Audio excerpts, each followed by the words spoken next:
What's going on, guys? It's the sixth episode of the Milan Guys podcast. I'm Luca LaPorta on this fine Wednesday afternoon here in Canada with the co-founder of Milan Guys, Mike. No special guest today, but Mike, how's it going? How's it going, guys? What's up? So tons to discuss on the podcast today. It's been a really busy week. Milan lost on Sunday 2-1 to Cagliari in probably the most meaningless game of the season. It was the most meaningless game of the season. Cagliari scored in the last kick of the game off a free kick off a rebound. That was poorly parried out by Gigio Donnarumma. Baca missed a penalty. Lapadula scored a penalty. 2-1. Just not really much you can really say. It didn't really matter. It didn't mean anything, so I don't really care that much. But as a lot of people wanted to hear, hopefully that was the last we've seen of a lot of players. A lot of players are mediocre, and with the new Milan, the new project, we don't want to see those players around anymore.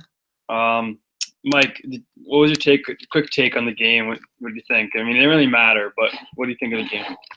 Just like how you said, it was basically meaningless. Like, it was more like of a banter game, to be honest, especially because I wasn't really being televised, so I was just kind of following it through a live stream and watching it through Milan Twitter, and no one really cared for it. It was meaningless, and like you said, I think the best part about that game, the most meaningful thing about that game, was seeing so many of these guys who hopefully is their last that we see of them playing at Milan. So I guess it was kind of like a little farewell to all this dead wood that we've seen.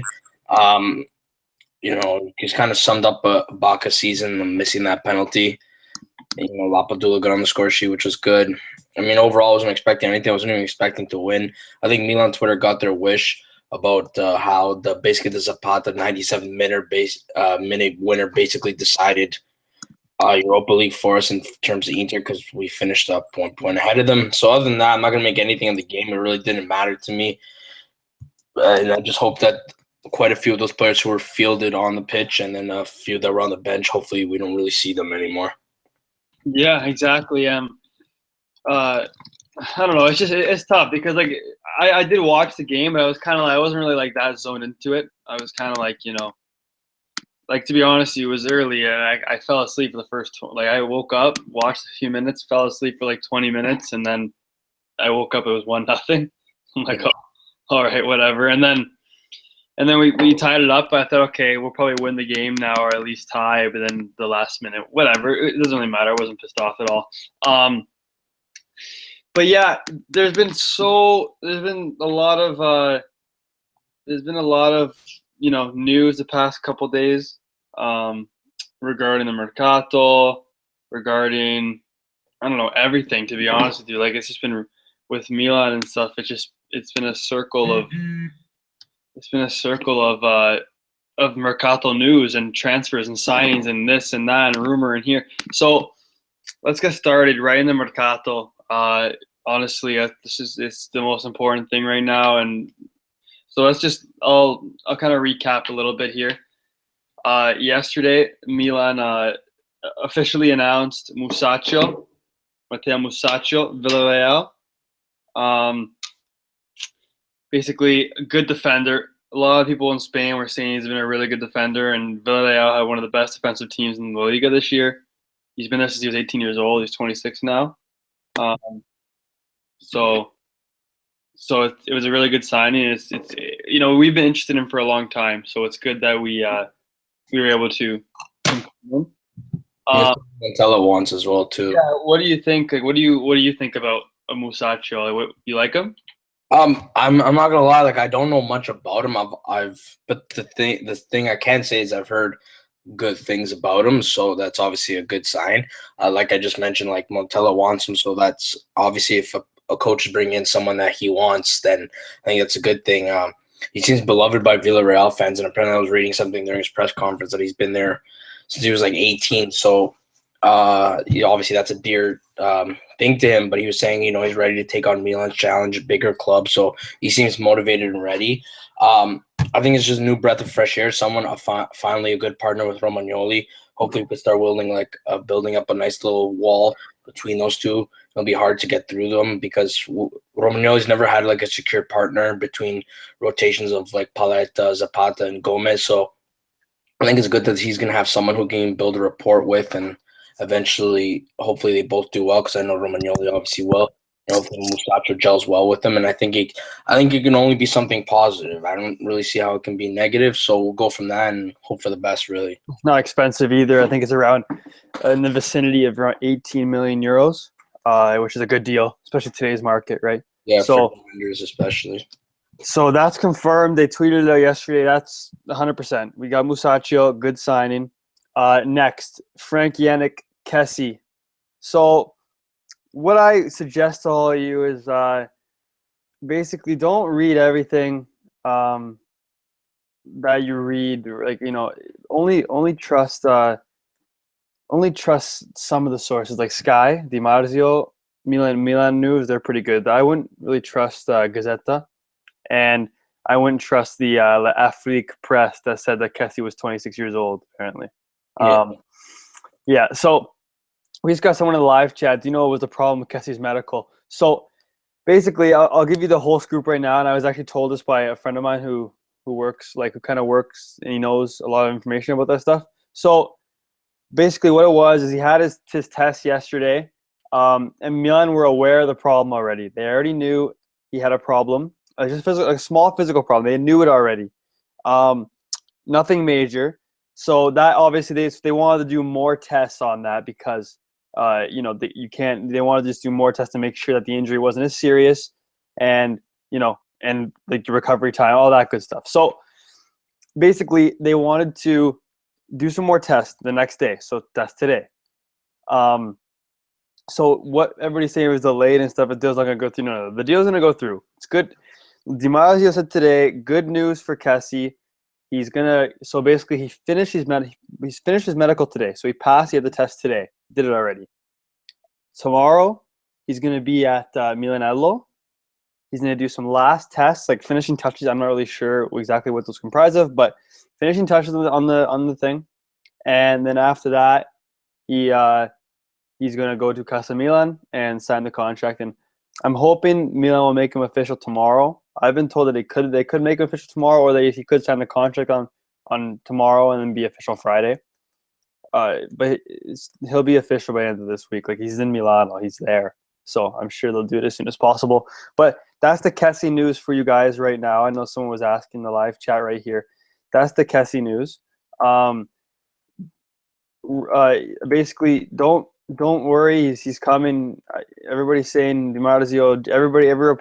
Every outlet saying that he's coming. So it's just relax about that. Kessie's going to be a new midfielder. He's in Milano. We're good. So I think it's also just I think it's not a good thing. Obviously, he has an injury, but I think it's good from Milan. I knew they already knew, but the fact that they're going through like extensive, more tests and stuff just to make sure, because especially since we've been noticing that like Milan lab and at Milan there's been like quite a few injuries, and like we've kind of been confused about it. So the fact that they're taking like this type of caution and procedures and making sure, because obviously you don't want to like sign him and then like he has some injury that like they overlooked or they didn't care to check, and it could be like detrimental in the future. So I actually like that it's taking a little bit longer, but that they're making sure and they're giving guarantee rather than just jumping the gun and something comes back and bites us later. No, exactly. It's a really good point. And he's a new midfielder. Everybody's saying it. Di Marzio said he's a new midfielder. He's going to sign a 5-year contract tomorrow. So he's going to be at Milanello. I'm sure we'll see a picture of him in the new sexy Milan jersey, which is really sexy. Honestly, I have to buy one. So yeah, don't worry about Kessie. That's the good news. Good news for Kessie, they all said. Milan News, Sky, also the same thing. He's arriving tomorrow. Don't worry about it. He's coming. Amazing player. And he's 20 years old. He's not 26. He's 20. Let's keep going here. Next one, last night. Was it last night? Ricardo Rodriguez. Was it last night? Yeah. So Di Marzio replied to somebody, right? And he said that Rodriguez the deal is basically closed for Ricardo Rodriguez. 15 million euros plus 3 million in bonuses, the vicinity of 18 million euros. Really, really, really good business. He's the second best fullback or left back in the Bundesliga.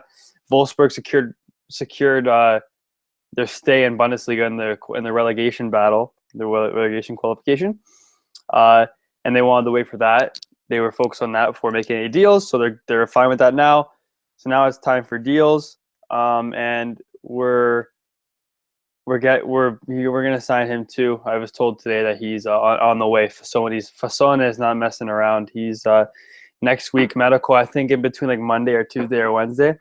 Basically, we're trying to get these signed. And they said, yeah, we'll talk about it after. But Fasone said we're gonna try to get all these players before the preseason starts. Preseason starts July 3rd, so they're trying to get everybody before July 3rd because they want them to bond with the group, prepare, and then go to the Europa League qualifiers and win convincingly, whoever we play.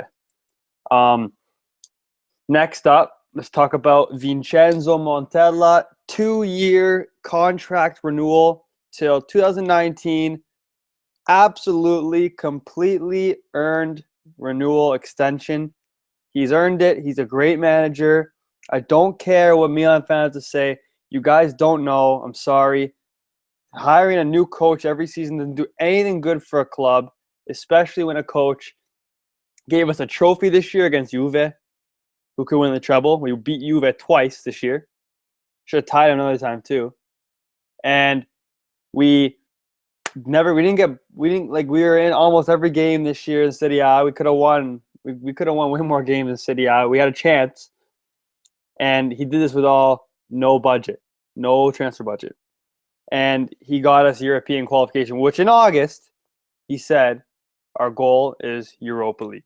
And also to add, he also did it with half the season without arguably his best outfield player in Bonaventura as well. Yeah, Bonaventura, you're right. When Bonaventura went down, in January, we were still fighting for third spot, top 3. He went down. We dropped points to Sampdoria at home. We dropped points to Udinese. We just dropped points. Well, kind of got screwed by the referee, but we dropped points. So we'll see.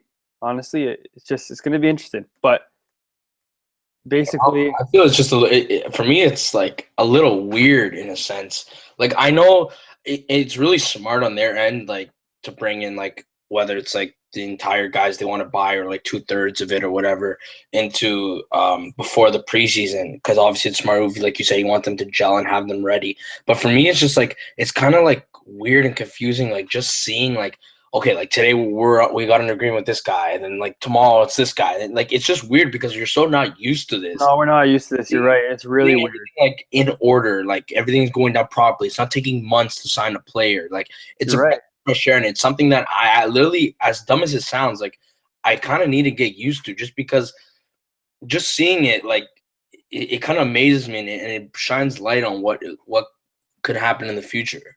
No, you're right, and it's awesome. It's insane what's going on, and it's different. It's not like no teams in Italy are doing this. Like none. Inter kind of did it last year, but it wasn't this early. I don't know. Like it's pretty insane how you're right. Every single day there's new rumors of good targets we're after. And we're closing them too. We're closing Musacchio. We're gonna close Kessie tomorrow. We're gonna close Rodriguez next week. That's 3. Those are 3 starters. That's 3. In a span of like, and it's not even June. Well, tomorrow. No, tomorrow's June. But that's 3. We don't need a full new starting 11. All we need is like 2 more players.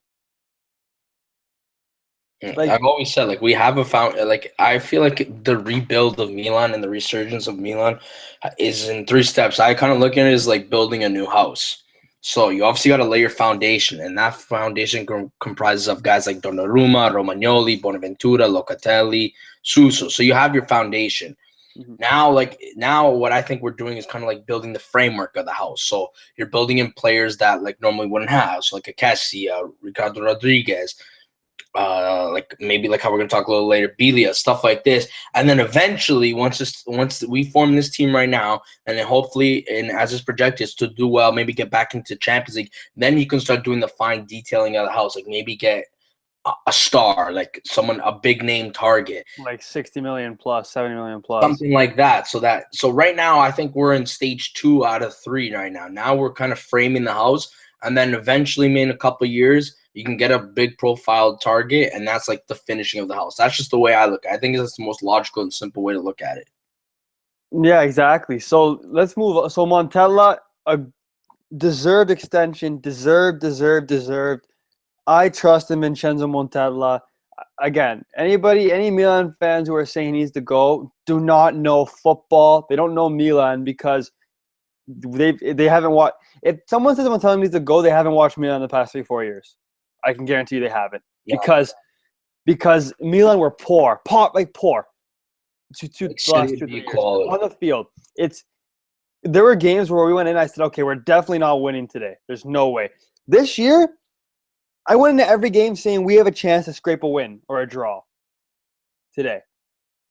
And like, listen, I'll be honest with you. Like, again, like we've had the same opinion about him, so which is good. You know, like there's an unpopular opinion. Like some people do like him, some people don't like him. Listen, I'm all for this. I'm all for giving the guy another chance, especially with an improved roster. I've said this before. Give him the improved roster. Let's say he doesn't make top 4, because I'm pretty sure next year the top 4 spots get Champions League. If he doesn't make top 4 next year, then you have the right to give him the boot, because you can say, hey, we spent a lot of money. We gave you the players we wanted, and you didn't deliver. Then, yeah, I'm okay to let him go, because you know what? You have no excuse now. But to give him the boot with no budget, your player's out for half the season, and you're playing with dead wood, and you got your achievement of getting Europa League, even though it's playoffs, you're still in contention for it. And a trophy. You got a trophy. You beat Juve twice. Like, what more do you want with a bunch of like deadwood players? Give him the improved roster next year, and let's see what he does. If he does well with it, then you know what? You can't deny he's a good coach. You still keep him. If he doesn't do well with it, you let him go. Yeah, no, it's fine. Yeah. Project for coaches after, like, I don't know, like Inter were so happy they thought they were going to get Conte or whatever. But like more high-profile coach, if he sees that Milan have this type of roster and these type of funds and this type of management know what they're doing, it's way more of an appealing position to take over. Like, for example, remember how we were trying to get Ancelotti? He didn't want to join because he had no guarantees, despite how much he loved Milan. I think now he might. A budget like this, he's going to be, like, for example, someone like him, he'd be so happy to join because he knows there's guarantees. So give the guy one more year. Let's see what he does, and then we'll go from there. Yeah, exactly. And it's just, again, everybody's talking about, everybody's saying move on to Belia. So, yeah, Montella deserves extension, good extension. He needs time to work with these new players. They're going to invest the money intelligently like they are now. Get them together, have a good run. You don't need to win Europa League or anything. It's tough. You could face some really good sides, but make a run. Get to the qualifying and make a decent run. And do well in Serie A. Top 4 is the goal, because top 4 will get Champions League for the next season. So yeah, let's move on to Belia. So Lucas Belia, 31 years old. I am 100% for signing him. Sign Lucas Belia. Like in the live chat right now, Fabio Lucciadini, he just said that we need experience. We can't just sign youngsters. I 100% agree. I 100% agree as well. You cannot win with a bunch of 18-year-olds. We're not Sassuolo. Like, we have enough. Like Romagnoli's young, Donnarumma's young, Locatelli's young. Suso's even young. Like, we have the young players. Lucas Belia is arguably one of the best registas in Serie A. Yeah. If we can sign, he was a beast for. Did you guys not see Lazio's season? People who don't want to sign Lucas Belia, like. We took 4 points from Lazio, so I mean, whatever. But have you seen Lucas Belia? Lucas Belia is awesome. He's experienced. He knows how to play. He's a typical regista, and I just think he'd be a good signing. Frank's saying that he's not sure about spending 20 million on someone over 30. Well, 20 million is peanuts to the Chinese. I think more of the I think more of the concern should be how long the contract is, because I know we discussed it a few episodes Yeah, it ago. was 2 years, right? 2 to 3 at max. If it's over that, then I understand why people would be a little flustered about it. 2 to 3 years max, that's perfect for me. Yeah, no, 2 to 3 year contract at $2.5 million plus bonuses, perfect. He slots in. Lucas Biglia slots in right in the Regista role, like no question about it. He takes his spot, and basically it's just like people gotta understand that we need like Locatelli's good, but he's 19 years old. He got his minutes this year. He'll get minutes next year. You know what I mean? Like he'll get minutes next year. People are afraid that he's not gonna. If we loan him out, we loan him out. He still gets minutes. Whatever. I don't want to loan him out, but if we do, basically, if you're just complaining about the management all the time, are you really a fan? Like it's just like, just relax. Lucas Biglia is a good player. And what pisses me off really is that if I don't know, this is a good comparison. If I don't know, if no, he's on Lazio. If like Inter signed Lucas Biglia, I was literally just gonna say last year yeah. when the summer mercato started, I remember the same people who are hating on Lucas Biglia right now are the same people who are like jealous and like, oh, look at Inter, they're about to get Lucas Biglia, and it was literally 1 year, a 1 year difference. Yeah, I remember this because I remember people like, oh my god, they're gonna get Lucas Biglia and this and that, and then now that we actually have a chance to get him, too old. He's too old. They don't want to spend 20 million. 20 million's peanuts. Like, and people think he was too old. I know he's a little injuries and stuff like that, but I hate the guy so much. But we kind of let Pirlo go a little bit early as well. And then he went to Juve and still did a couple good years. And Bili's only 31. Yeah. He's still got 2 to 3 more years left. Yeah. Well, I mean, if you think about it, like, but I don't know. I guess, like, you see, like, I love in sports how 31 is old. In real life, 31 is really young. So young. Really young. Like, our parents are old or ancient then if 31 is old. But it's basically Lucas Biglia is a good player. And I think SSK Gattuso Mad, he tweeted a stat. It was a who scored. Let me just go to it. Hold on. Let me just go to it here. He tweeted it was a who scored top 10 chances created. Let's see. He has it here. Here it is. So most chances created by midfielders in Serie A this season. Some of them aren't even midfielders. Biglia is the only regista in this list. Do you guys want? I'm gonna say that. I'm gonna have a list out loud too. Listen to this, guys. Papu Gomez, Kendreva, Hamsik, Anderson, Walter Berza, Slovenian sniper, Raja Nainggolan, Lulic, Benega, Bernadeschi, Perisic, Biglia. And Biglia is a regista, and some of these guys are wingers. They're just classified as midfielders. So he creates chances. He's calm on the ball, captain-like material. 20 million euro? We played 20 million for Bertolacci. Exactly. People weren't even complaining when we bought Bertolacci for 20 million euro. I thought he was gonna be good, but so did I. Like these guys, everybody's got to relax. You know, believe in the management. That's basically what I have to say. So I'm just gonna wrap it up like this quickly. We have they have other questions too. In terms of Biglia, look at it this way: if you're midfield, Kessie, 20 years old, right? Mm-hmm. Bonaventura, let's say we keep him in the midfield. We don't buy another one and we get Biglia. 27, 28. Yeah. Right? Let's just say like I kind of tweeted about yesterday. Let's just say we move Bonaventura to the left wing, right? I don't know. Let's just say that's what they want to do because they want to get Tolisso apparently because we're linked to him too. Tolisso's in his 20s, right? He's a young as well. Tolisso would be a big boy signing. Right? That's a big young as well. So what you're gonna have Tolisso who's young, Kessie who's young, and let's say you don't even get Biglia, right? Let's just say they want to focus on Locatelli. That is the youngest midfield I have ever seen. You need a general. You need a captain, especially as a regista. You need a guy who's a little bit older and as a leader and as a commander in the midfield. I have no problem with Biglia at 31. I do not at all. You need a commander. It's just you're right. You need a commander in the midfield, and whatever. But again, trust in the government, the management. Sorry, I'm going to my Silvio Berlusconi political government. Trust in the management. Fasone, Massimo Mirabelli, Grande Uomo. Yeah, honestly, did you hear that? There's a weird noise there. Anyways, let's move on. The live chat here.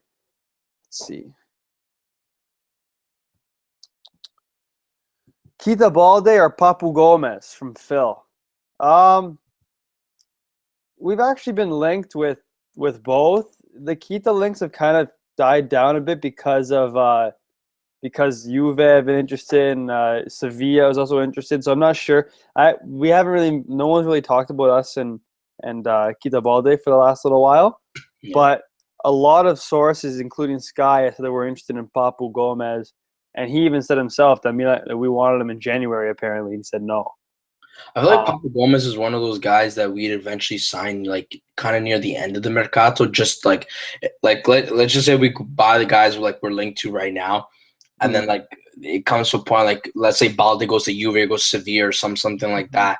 And it's kind of like, you know what, we need someone. I feel like I wouldn't say the last day, but I feel like it might be something that kind of gets done later on in the mercato.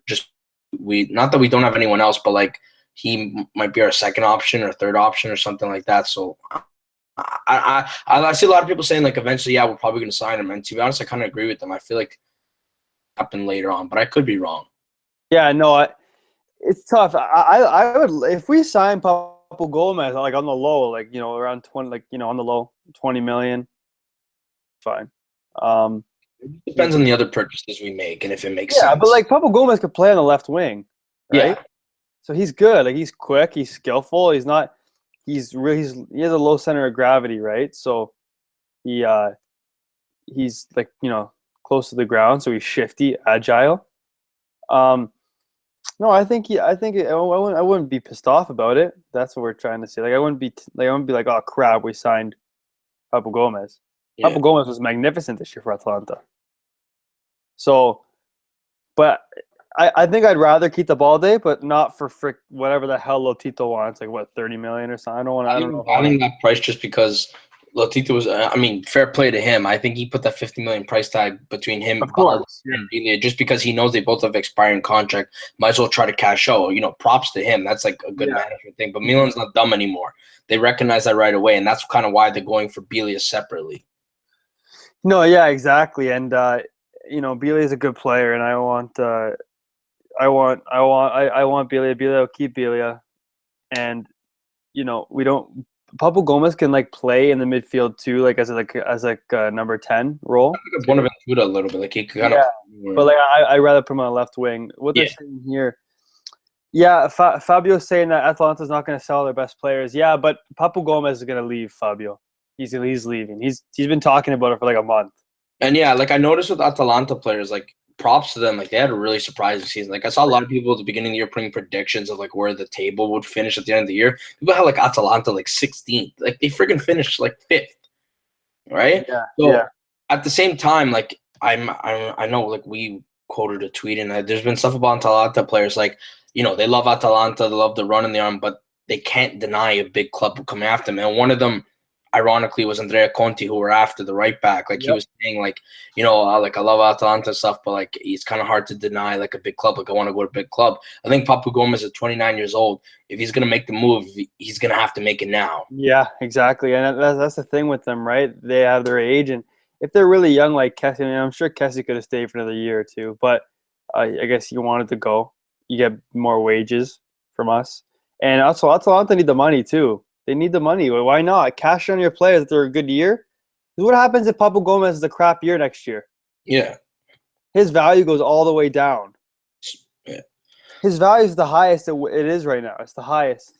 It's probably the highest it probably ever will be, unless he even has a better season next year. Yeah, he probably not, though, because he had the same goals and assists as Neymar this year. He had the same amount. He had 16 goals and 10 assists. That's basically what Neymar had. So, I mean, not to compare them, but can't deny the stats. Yeah. Let's see, in the chat, they're also saying that with Delafeu and Ocampos loans ending and Honda leaving, our only winger is Suzel. Yeah, Delafeu, he tweeted a picture of him saying thank you to the fans, which kind of hinted that he's leaving. He's not. He won't be returning because I don't know. It'd be tough because Barcelona and Everton they're playing hardball. But basically, you just gotta. I don't know. It's tough. They're all rumors, right? Everything's a rumor. Everything's a rumor. But Delafeu is probably not coming back, and Ocampos should most definitely not come back. I don't want Ocampos. And Honda's leaving. He already said he's leaving. So we need a winger. We need a left winger. We're probably not going to move Bonaventura to the left wing because when he's in the midfield, it changed. I don't think we didn't lose many games with him in the midfield because we need a guy in the midfield who can take on defenders, and he can. Hassan Lewis says that we should go for a younger left winger. I think that would be Keita Balde. Probably Keita Balde, yeah. Unless have we even been linked with any other winger? I don't think so, right? No, in terms of younger, no. But in terms, the only two left wingers we've been linked to are Keita Balde and Papu Gomez. Yeah, and then Hassan just said right now, Man United are shopping at Anthony Martial. What do you think? I mean, I'd probably take Anthony Martial, but for me, I think Man U's price tag is really high. And that's what happens when you deal with these British teams. Just because, like we always say, they always hype up guys when they sign them. Like Manchester City just signed this $45 million this goalie that I don't think anyone's ever heard of. I've heard of him, Ederson from Benfica, but he's like maybe above average. That's about it. Yeah, so they obviously overpay. So selling to them is always a good thing, but I think buying from the BPL is always a risk just because they hype up the players that they bring in. Yeah. I don't know much about the guy. I'm not going to pretend like I do, but especially that they're going to give a high price tag, and BPL is always a sketchy place to evaluate players just because, we see, Niang did absolutely garbage for Milan, then he goes to Watford and he performs, and, other guys like Giaccherini and, stuff like that. You know what I mean? So it's not a fair evaluation. I'd rather stick to the roots and, always that I know are going to perform rather than taking a risk.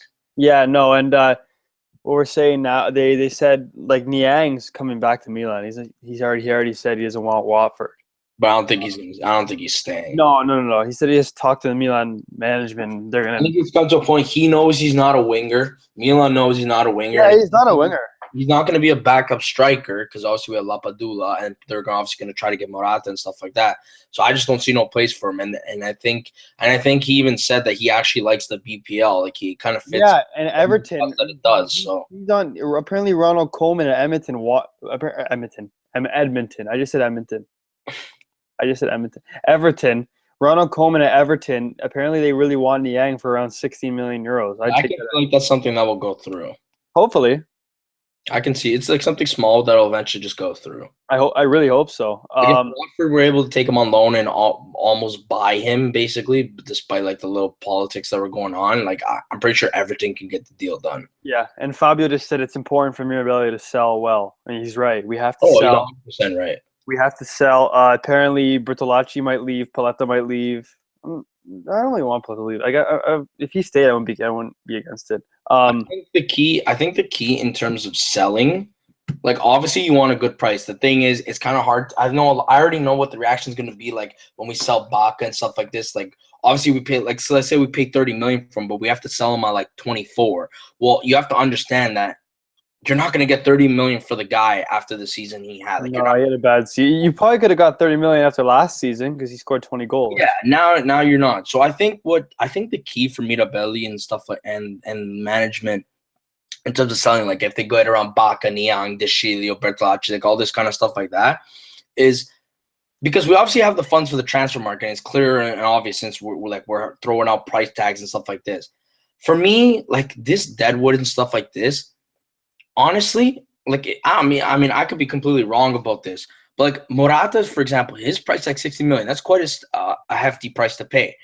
But if you sell a few guys, a little bit of a Baca, a Niang, a De Sciglio, Bertolacci, stuff like this, that money adds up. You can literally use that money and kind of almost basically help fund or partially fund your Morata purchase. So, and we have money though. It's not even needed. Yeah, We have what I'm saying is like I'd rather like you know what I mean, like yeah, get rid of a few guys and you bring in like better guys. mm-hmm. Right, so I funded like a Tolisso or like some stuff like that because we know we have money, so might as well capitalize on the fact that we have it and get even more. Or you don't have to spend that much because you use the money off the guys you want to get rid of. Yeah, Fabio just said we need to sell Niang, Bertolacci, Baca, and DeCilio. So, like from those 4 players, a guess like a complete guesstimate from me would probably be, let's say 15 for Niang. I don't even know for Bertolacci, maybe 6. I don't even know. 6 to 10. Baca 20, around 20 to 24. 20, and then DeCilio 15. Yeah. So I mean that's what 20, 15, 45, around 50 million right there. That's what I'm saying. Like you're basically like you're basically funding your Morata purchase right there. Yeah, and I think yeah, and we have money too. Like did you hear Montella? He said a few days ago. He said, "Oh, Belotti and Morata work really well together. We should buy them both," or something like that. He said as a joke. He said it as but hey, we're so freaking rich now. It doesn't matter. China boys. China boys for life. Fabio says I would cry tears of joy if we got 20 for Baca, and Phil says Empoli too. Yeah, they both. Yeah, I think Poli's like one of those like sell to a little team, just get a little bit of money. I got a lot of hate for that tweet I made, saying I really like I like him as a person. So I like his loyalty. I like his passion and stuff. I like him as a person, like not as a person. Yeah, I think people took that a little too seriously because I can understand where they're coming from. Like, no, like we need to move on from these deadwood players, which I completely understand. And I wasn't saying that. I wasn't saying he was good. You're just talking about his loyalty and his passion. I just love that he like loves Milan. He's in love with Milan. Yeah. Like, and I feel like he's a guy that everybody loves in the locker room too. Like everybody loves him. Do you see? Oh, yeah, Jurgen actually, he was a guest last week.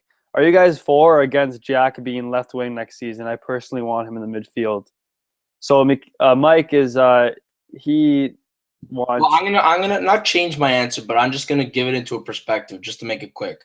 Because I've already tweeted about it. Basically, I'm gonna go like this. If we're able to comprise ourselves of a midfield consisting of Biglia, Kessie, and Tolisso, for example, like a dream kind of midfield in a sense, I'm all for moving him left to left wing because then you don't have to spend money on buying a left wing. You already have one. You can buy a backup. And I'd rather fix the midfield because we have not fixed this midfield for over 4 to 5 years. That's kind of what my point was about moving him left wing because then you primarily have to focus on the midfield.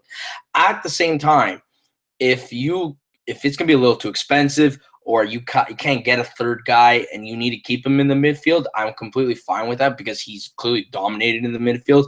And you know what? We can eventually go get a Keita Balde or a Papu Gomez playing at the left wing. So either way, for me, there is no wrong answer. And I don't think there's like no negative repercussions about moving him to left wing or keeping him in midfield. I think it's just a matter of it depends on, I think, do you really want to like flat out like reinforce the midfield like it really should be, or because obviously like keeping Bonaventura there, it's obviously a good thing, but I'm saying is I think you make the squad even more stronger moving him to left wing and then buying another 2 midfielders. That was kind of my point. Oh yeah, for sure. We have to see how the mercato plays out. Like if somehow we land Keita Balde, then Bonaventura drops down in the midfield. It'd be Bonaventura, Biglia, Kessie. That's pretty insane. I like that. 100%. I like that in the 4-3-3. Bonaventura, Biglia, Kessie, because you got Biglia who's a regista. Kessie's a really good box to box, and I guess Bonaventura would kind of be a playmaker, mezzala type. Asan says, "Do you see Montolivo playing much next season?" And we kind of talked about it a few weeks ago. I know we're gonna get hate on this, but like I don't like Montolivo on the team, but obviously we're not gonna sell him. Probably not. I don't even think he has an appeal to anybody because he has. No, he doesn't. He's injured as hell too. So I mean, really, I hope he doesn't. I hope he comes on. Like maybe if we have to keep him. I hope he just like a really like a role player. You know, just like a bench guy. Yeah, a bench guy, like in one of those, like just a respected guy on the bench because he's not good enough to play in a winning starting 11? That's a good question. Khalid says, do you think we should spend the money this summer on a right back?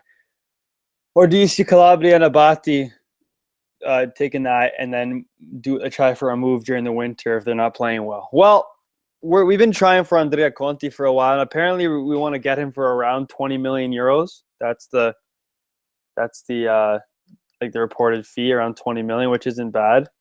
I don't know. I think for me, I think the way to go about that is send Calabria on loan. Let him get some playing time. Let him develop. Let him gain his confidence. Abate is good enough as like a little bit like a Montolivo, like a leader, a respected person in the locker room, but they don't get that much playing time. Abate off the bench, if you need a formation change, we get a red card or something like that to come off, he's completely fine because he had a decent season this year. But I don't think he's that bad, to be honest with you guys. Remember I said it? I said when Abate got injured, we didn't win many games after that.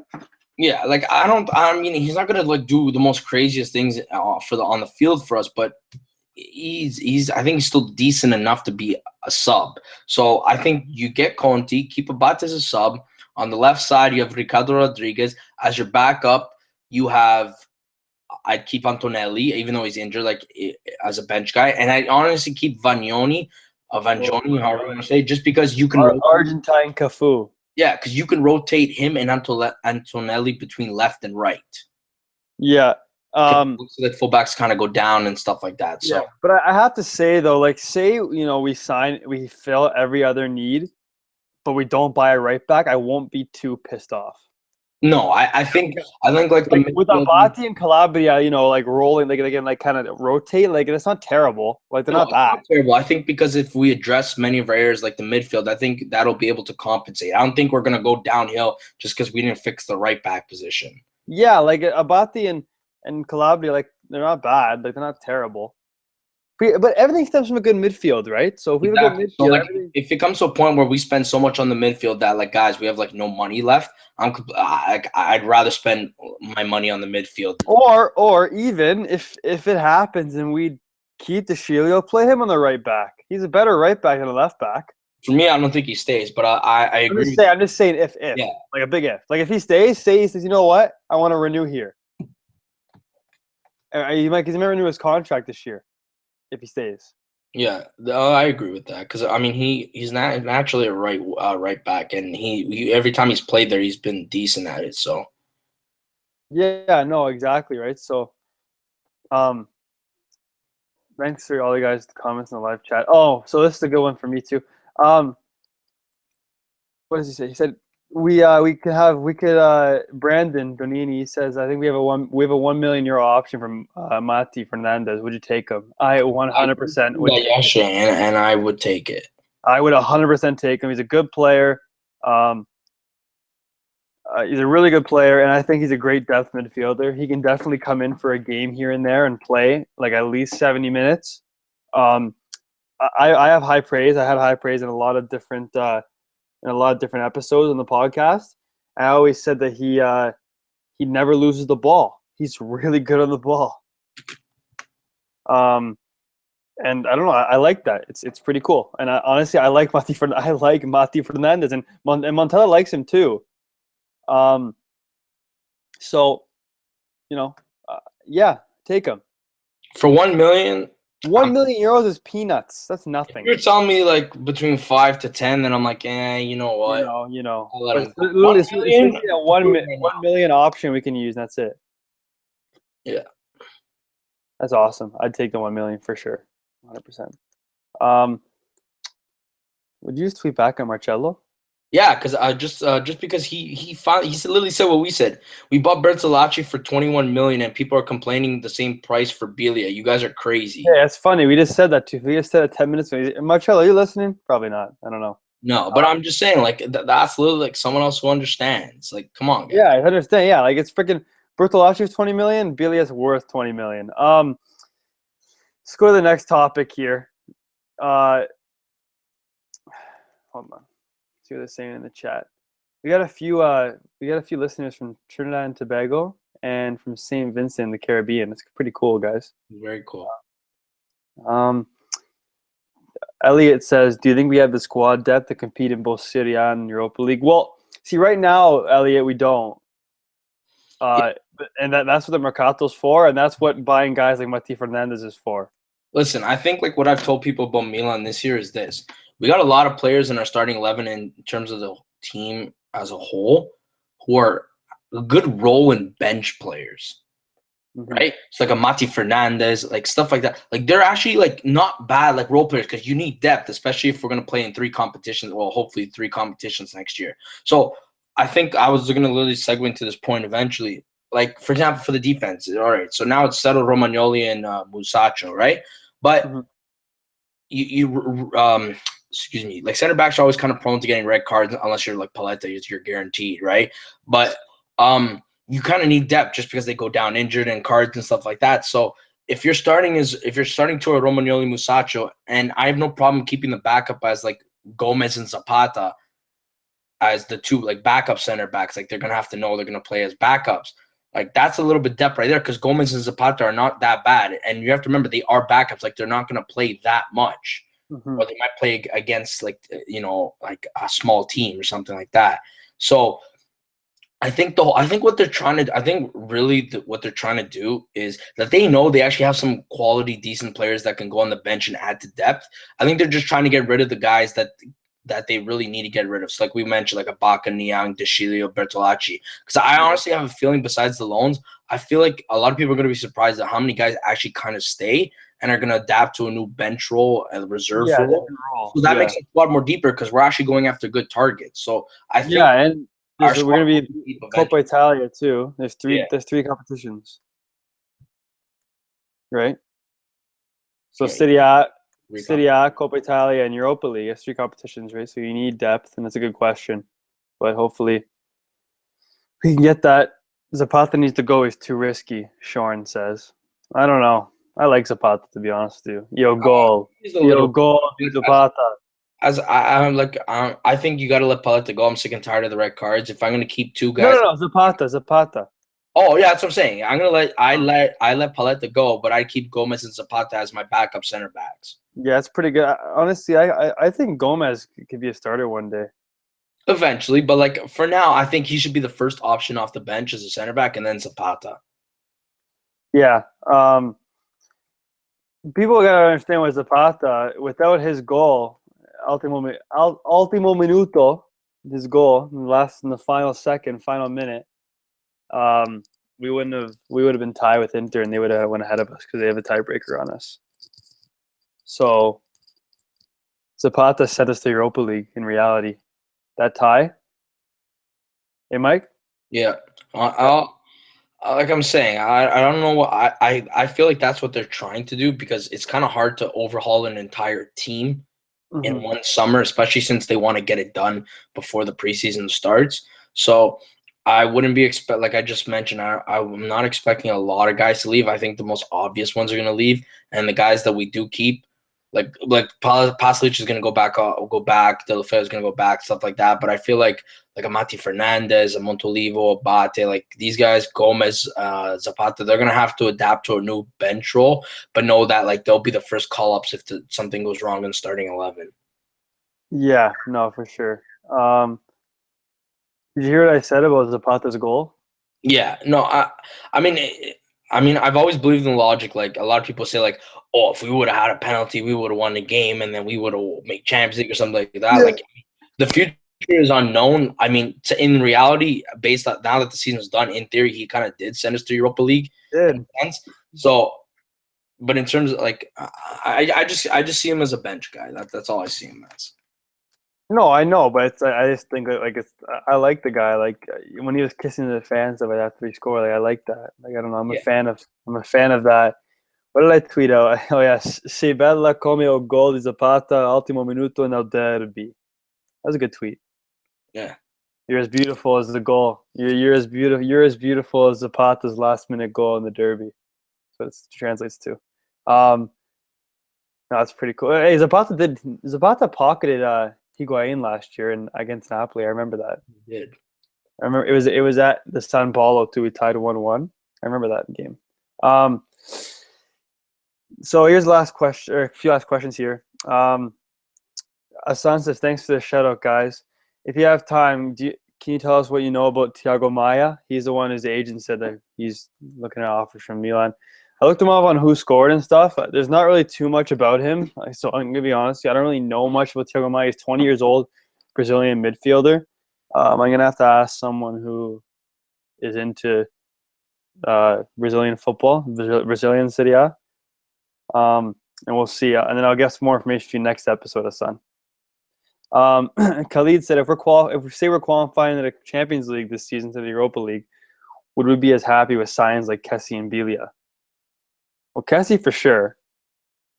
I don't know. I'd be pretty happy with Belia and Kessie either way. They're two good signings for the midfield. You look at Juventus's midfield. Isn't Khedira like kind of the same as Belia? I don't know. Yes, guys, I think you need to realize this one thing. You have an opportunity that we haven't had in the last 5 years to spoil ourselves with an actual decent, creative, strong midfield. We need to take advantage of it. Like, for me, if I see this midfield's reinforced, like with like not high profile, I should rephrase that. Like, we have Kessie, let's say we get Belia, we keep Bonaventura, we get Tolizo, or whatever the future has to hold for it. Guys, I'm spending that money on the midfield because the midfield changes everything. I'm telling you right now, if we would have had a decent midfield this year, and I mean, it's kind of easy to say that for every team. If we had this, we had that. If we had a decent midfield this year, we would have been challenging. Didn't get injured. We would have been top 4, in my opinion. Yeah, we could have tried that. We could have competed with Lazio way more. Yeah, but now got to focus on that midfield. It changes everything. I see so many people who actually understand it. Like, you change this midfield, like it's the most integral part of like the way you just play, and it needs to be changed. It needs to be revamped, and I'm willing to spend a nice penny on it just because it needs to be fixed. No, yeah, for sure. We'll see another question. Phil says, I wonder if China lifting the ban on investments, if that increased the mercato funds. Well, it could have, right? Everything has a correlation somehow. So yeah. I mean, I think those are something that'll come out from the Calcio Finanzia account. Finanzia, yeah. Marcello is on it, is he not? Yeah, he is. It's pretty okay. Okay. Another one. Brandon says some big decisions to come for the younger players. Does Milan try to make Paslici's move permanent? And do Locatelli, Calabria, Plizzari, Cutrone get loaned out? Mike, can you answer that one? I don't think Locatelli gets loaned out because there was all those official reports saying that Milan's to Locatelli that he's not going anywhere. He's an integral part. So I feel like he's gonna have a role. Plizzari, it's hard because obviously Donnarumma and Storari's 40 years old. Like, they really brought in Storari just to be like a father figure to both Gigio and Plizzari because they're obviously young guys. So I don't know if he really goes anywhere. Maybe depending on what happens with Gabriel, because we always forget about him. I think Calabria goes on loan. I think he does, and I think Cutrone does as well. Just because there's a lot of praise about him, and I mean, we didn't really see anything from him in the late minutes that he played that one game. But I think Milan are smart enough now to realize that if they really want to see what he's about, you got to send him on loan to a little team, just a dry loan, a full season loan. Let him play. Let's see what he does, and then we can reevaluate. Who's this? Sorry. Who is the one you want on loan? Cutrone? I loan Cutrone and Calabria. Okay. Plizzari I normally would if Storari was a little bit younger. Yeah, Brandon says he'd love to see Locatelli and Calabria on loan at Atalanta. Yeah, I mean, here's the thing about Locatelli. I like to keep him because I think he's mature enough and I think he deserves to be in the first team. Yeah. But if it comes to a point where Milan decides to go crazy and absolutely revamp the midfield completely, like I was just mentioning earlier, then I think there's no harm in sending him on loan. It's not a demotion. Hopefully he doesn't take it that way. And I know there's gonna be fans that do, but I don't think it's a demotion. The most valuable experience in this game is playing time. You gotta develop. Remember when Suso went on loan to Genoa and same thing with Niang? They came back. They were doing nothing with us. They killed it over there and they came back. I mean, Niang didn't really do anything, but at least Suso kind of kept that form in a bit. Yeah. Roman on loan because you stack the midfield. I think that's a win-win situation. The guy gets playing time, builds his confidence, and at the same time, our midfield is way better than what it is now. So Romagnoli has withdrawn from Italy's upcoming gathering for friendly versus Uruguay and World Cup qualifier versus Liechtenstein. yeah, I just saw that. I'm not. If it's a friendly, I'm not risking him. No, it's a friendly and qualifier, but why? Is he still hurt? I honestly I don't know. He's hurt all the time. It seems like it's annoying. I don't know. I remember what Rocco tweeted out one time. Like, just shut him down. Like, there's no point of risking him. Yeah. For the season. Okay. I mean, okay. So Shorn says, "Do you guys think Niang could be a key player next season?" So we actually talked about that. He's probably gonna go to England. Talked about it before. Maybe you didn't hear it. He's probably gonna go to England. Look at Santangelo's Twitter. He gives his views on Belia. Let's see what Matt tweeted. Yeah, right. He has a fair point. I completely understand. I haven't seen. Here's the fence that I'm on with possible signing Lucas Belia. Part of me feels that with a better supporting cast and a full offseason to fine-tune, Locatelli can produce to Belia's level. Not to mention that his contract expires next summer. Paying that amount to a close competitor in Lazio seems a tad bit aggressive. And if the Marzio report of Lazio going after Daniele Baselli to replace Belia holds weight, why not just go for Baselli instead? This isn't to say I don't think Belia can't help this midfield, but most level captain and Kessie coming in, it leaves a logjam for Locatelli.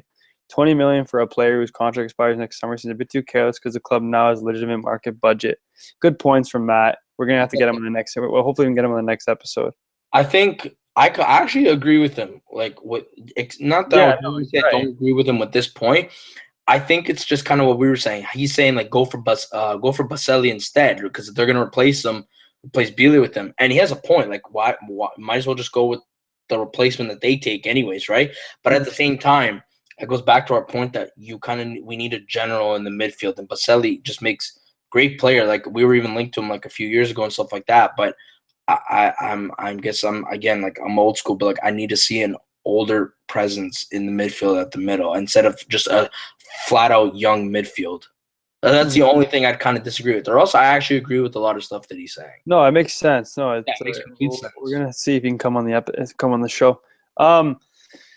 Yeah, so Belia, I don't know. It's gonna be a big debate, but I think if we bring him in, maybe we can lower the cost a bit. I wish we could add a player in there like Bertolacci and lower it a bit, but I don't know. Yeah, then we're gonna cut it off now. We're gonna end it. You guys in the live chat are awesome. Like, definitely keep for the next episodes. Keep asking questions and stuff. It's really, really good. We just we had our first article uploaded on our website from a contributor Karas. He uploaded. I hope you guys looked at it. We got a pretty good buzz around the tweet. It's our pinned tweet right now, so go take a look at the article. It's pretty short, but it's pretty good. 3 ways Montella can succeed next season from Karas. Basically, guys, it's our new website, and we're looking for contributors. I write for Italian Football Daily, but the website's going down. We're going to pushing the MLS, so I'm interested in wanting to keep on Milan and Serie A. So if any of you are interested in writing about Milan, please, it's not even a job or anything. All you have to do is email us. You can contribute anytime you want. Even short articles, 400 words, 500 words. Let us know. We have a really good following, good exposure for you. A lot of people view it. Over 100 people, 200 people, 300 people, maybe even 1,000 people view it. So yeah, keep tuned for that, and we'll be back next week, hopefully with some more mercato news and more official signings. It's been great. Thanks for